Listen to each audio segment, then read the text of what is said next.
All right, so today I want to talk a little bit about what I talk to my buyers as the 85% rule.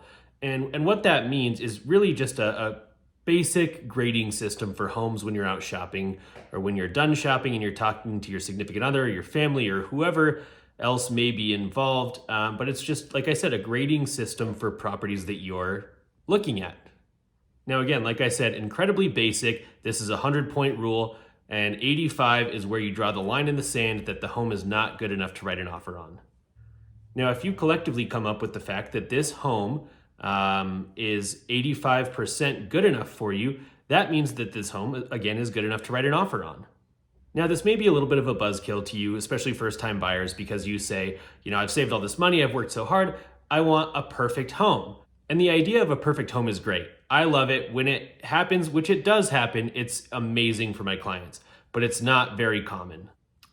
And another conversation I have with them is that I know it's not very common because I have spent so much time with high-end clients who have the money to build custom, but they don't really want to. They don't want to wait for it, whatever the case may be. But then they end up pulling the trigger on a custom build home.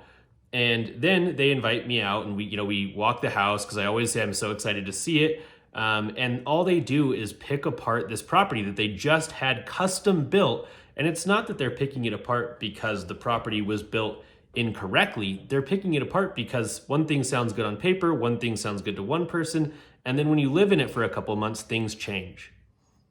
So just keep in mind when you're shopping that if a house is 85% good enough, likely a lot of those things that make it not 90, 95% may actually turn out to be things that you really love about the home, or vice versa. It may go down a little bit, but there's things you can customize and change. And one of the biggest ones, again, is paint.